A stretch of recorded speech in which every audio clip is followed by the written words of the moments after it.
Hola chicos, ¿qué tal? Vamos a continuar con este tema del periodo de gobierno de Miguel de la Madrid Hurtado, en el cual, bueno, pues seguimos con la historia de los presidentes de México y en este bloque 3 que vamos a abarcar desde el presidente que utilizó su gobierno, que tomó su cargo en 1982, hasta el 2018, donde termina el gobierno del presidente Enrique Peña Nieto. Eh, para esto recuerden que antes pues tuvimos que haber visto el video de Tragicomedia número 8 en el cual habla de lo que es el periodo de gobierno de Miguel de la Madrid Hurtado, con la finalidad de contextualizarnos un poquito y poder cerrar lo que es ya ese tema y aclarar algunos conceptos que maneja en este periodo el material con el que contamos. Bueno, recordemos, el aprendizaje esperado es que el alumno reconozca la importancia de la participación de la sociedad civil como reacción del terremoto de 1985 y la formación de la oposición en las elecciones presidenciales de 1988. Vamos a ver lo que es la crisis del partido único y las diferentes respuestas de la sociedad en la construcción de la democracia, el periodo de gobierno de Miguel de la Madrid Hurtado, la participación de la sociedad civil más que nada para el terremoto de 1985 y cómo se fue creando la oposición en los gobiernos, en las candidaturas, antes de la sucesión presidencial para las elecciones de presidencia de 1988. Iniciamos con el periodo de gobierno del presidente Miguel de la Madrid Hurtado, 1982-1988. Miguel de la Madrid Hurtado fue postulado en 1981 como candidato del PRI a la presidencia. El 4 de julio de 1982 resulta ganador de los comicios y asume el cargo de presidente en 1982. Este señor, bueno, viene con todo el tipo de problemas eh, sociopolíticos, inconformidades sociales, porque viene arrastrando crisis económicas de los sexenios anteriores y los cuales se crean grupos de inconformidad en ciertos sectores. Entre estos grupos estaba el movimiento obrero y campesino, las organizaciones y partidos que pertenecían a la izquierda y obviamente también los partidos y organizaciones que pertenecían a la derecha. Todo esto por la situación en la que se presentaba el país y y que este presidente no tenía la capacidad de sacar adelante toda esta situación. Miguel de la Madrid toma el poder cuando nuestro país atravesaba una de las épocas más difíciles. La causa era simple: su antecesor, López Portillo, nacionaliza la banca 3 meses antes de que finalizara su sexenio, además de que los dos últimos sexenios habían sido de gastos excesivos. De la Madrid formó su gabinete con funcionarios que tenían un perfil totalmente diferente al que se venía manejando anteriormente. Eran personas que habían realizado estudios en el extranjero, a los cuales se les llamó el grupo de los tecnócratas. Ellos eran reconocidos por haber estudiado en universidades como Yale, Harvard o Massachusetts en Estados Unidos, por mencionar algunas universidades. Estas personalidades traían, bueno, una serie de ideas totalmente diferentes y visión a cómo se venían haciendo las cosas, y traían una mentalidad capitalista, neoliberalista, pues vista en lo que es en Estados Unidos. Miguel de la Madrid, que era partidario de este nuevo modelo, eh, propone esta solución para la crisis de la deuda económica que se tenía. Además de que esta crisis económica se había esparcido en todo lo que es el tercer mundo, provocando, por ejemplo, en el periodo entre 1973 y 1990, casi todas las naciones hubieran cambiado el rumbo después de esta crisis. Para todo esto, como resultado de la inflación que creció un 100%, cada uno de los años del sexenio de Miguel de la Madrid, el empleo decae más o menos un 20% entre 1983 y 1985. Estamos hablando de el empleo informal. Además, hubo caídas drásticas en la producción. ¿Por qué? Porque no había dinero para producir, no había insumos, no había dinero también tampoco para comprar. El costo de la vida era muy alto. Asimismo, el crecimiento del PIB, bueno, pues estuvo en una serie de altibajos porque no había estabilidad económica. Por lo mismo se disminuyó lo que es el poder adquisitivo de la nación. Para tratar de solucionar toda esta situación, Miguel de la Madrid decide reorganizar el Plan Global de Desarrollo que había puesto en marcha su antecesor, bajo el cual había trabajado López Portillo. De acuerdo a esto, establece a nivel constitucional un sistema de planeación democrática, en el que, bueno, participaban varios actores, tanto sociales como públicos, tratando de recuperar esta crisis económica. Además, se da el inicio de la apertura económica, tanto nacional como extranjera, y la desregularización, descentralización, así como la privatización de empresas paraestatales, algo que llevaría a cabo, continuaría, mejor dicho, su sucesor, que es Carlos Salinas de Gortari.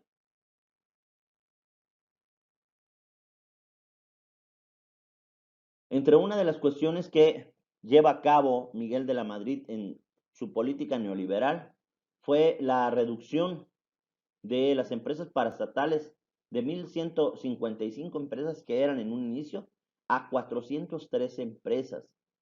Ante la severa crisis económica, el peso se devalúa en 3.100%, por lo cual tienen que establecerse pactos de crecimiento económico con diversos sectores de la sociedad, mediante los cuales el gobierno subsidiaba parte de los precios de los productos básicos, porque se tenía que controlar esa situación.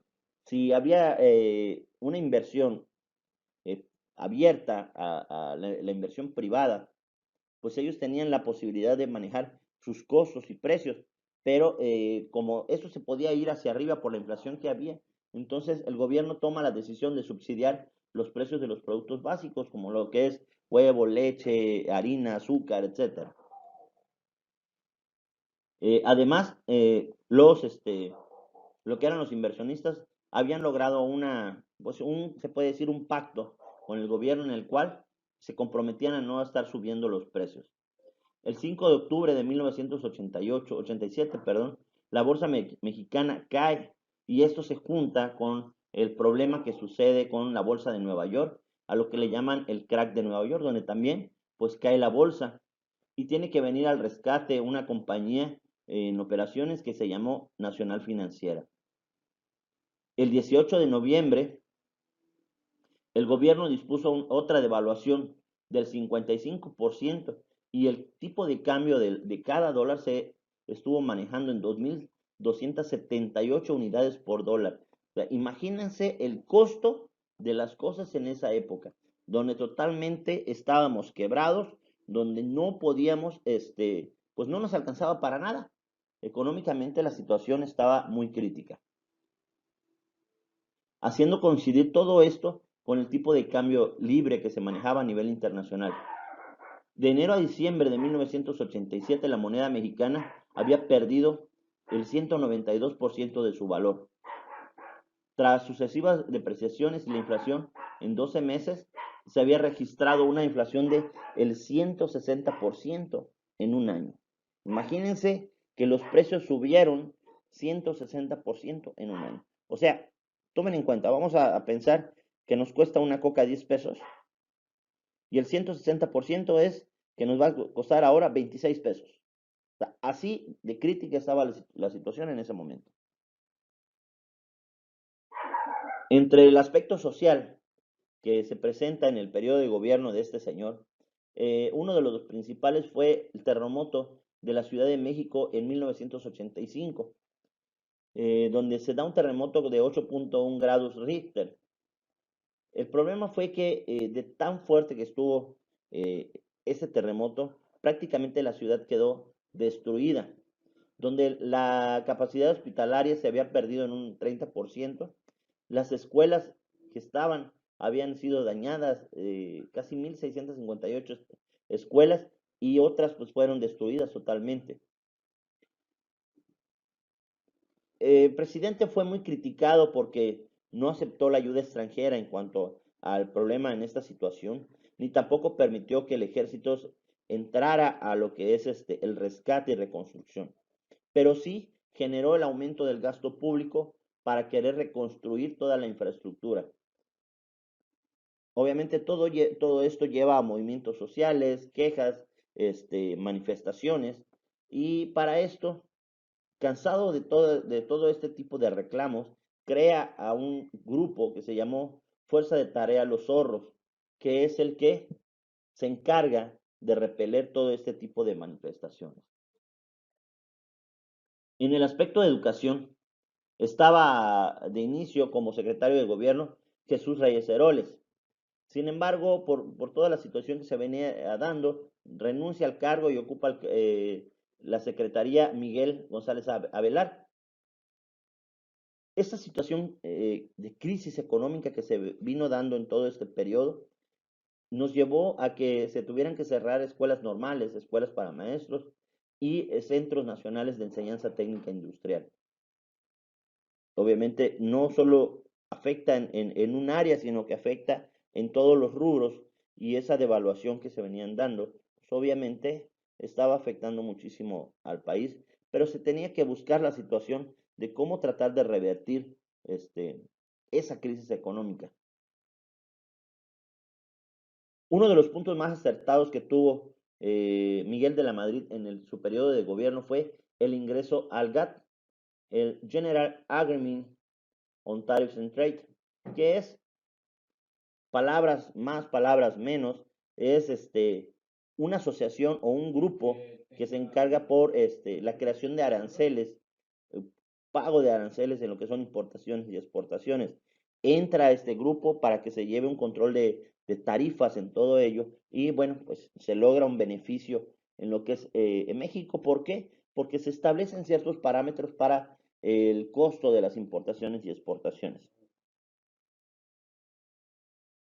Llega el fin del sexenio de este presidente con una situación crítica a nivel nacional, un partido revolucionario institucional mal parado, eh, la situación económica del país mal, el cambio de modelo económico al neoliberalismo, donde se abre la libertad de ingreso económico a la institución privada, pero pues no funciona o no está funcionando, a pesar de que se había aperturado en gran parte esta inversión extranjera, y se supone que el gasto público pues debería de disminuir, pero fue todo lo contrario.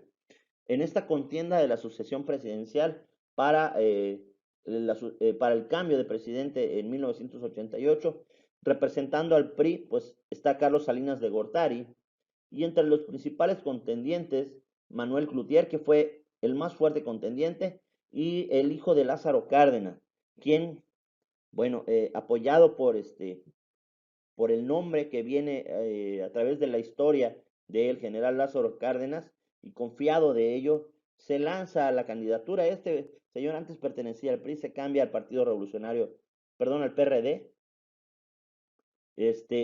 y pierde la candidatura, quedando arriba a Salinas de Gortari, en segundo lugar Manuel Cloutier, y en tercer lugar Cuauhtémoc Cárdenas.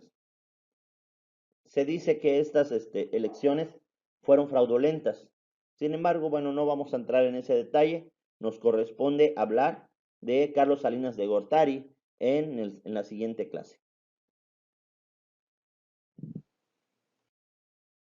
Como actividad, vamos a realizar un organizador gráfico. Para ser más específico, van a realizar un mapa mental. Ya saben que para realizar el mapa mental en forma digital, podemos utilizar la que ustedes quieran.